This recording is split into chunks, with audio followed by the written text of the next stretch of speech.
All right, gang, we're back with our CrossFit Metcon for Wednesday, April 28th.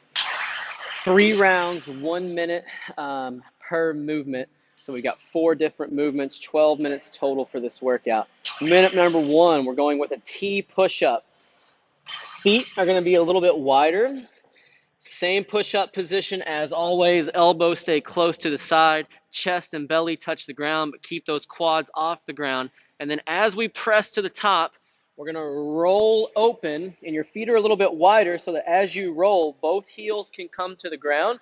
We're going to reach for the ceiling and make sure we're not resting this bottom shoulder. We're pressing through as much as we can, squeezing our butt, squeezing our belly for that good side plank position. Then we'll roll back into our push-up. As we come back to the top, we're going to switch sides. On those, moving as consistently as you can throughout the minute. So my recommendation is to move a little bit slower so that you have to take fewer breaks during the course. If you're struggling to do those from the ground, we can do that same movement from an elevated position.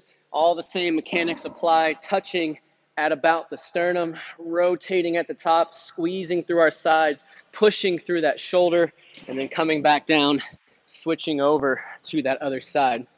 After that, we've got ring row face pulls. So variation is going to target the outside and the upper back, outside of the shoulder and the upper back a little bit more.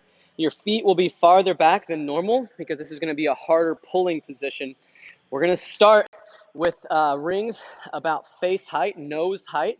Keep that tight plank. And then as we pull, we're going to pull towards our nose, keeping our elbows high, squeezing elbows back as far as we can, also bringing those hands a little farther apart. When we're up here, make sure we're still at an angle that if we let go, we would fall back because we don't want to be standing straight up and down. We're not really getting any weight into the pull at that point. So still angled a little bit at the top, keeping those elbows high, squeezing shoulder blades together, back down to that long arm, pull towards the nose, elbows stay high. Minute number 3, moving into a lateral bear drag.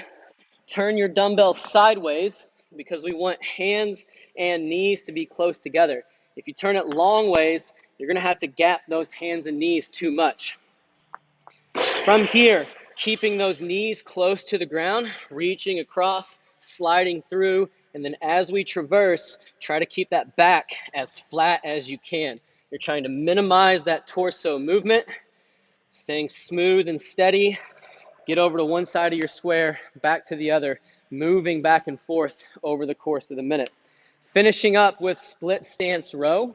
Whichever arm you're pulling with, that's the leg that's going to be back. Bring that torso as close to parallel to the ground as you can. Flat back position. Make sure you're pushing those hips back. Long arm in the bottom. Pull elbow tight behind us at the top. So targeting mid-back a little bit more with this motion.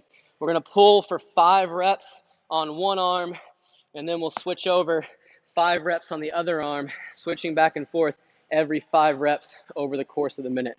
Work for roughly 45 to 50 seconds of every minute so that you've got 10 seconds to transition. Your goal is to move as consistently during those 45 to 50 seconds. Good luck on today's Metcon, and we'll see you back for Friday's workout.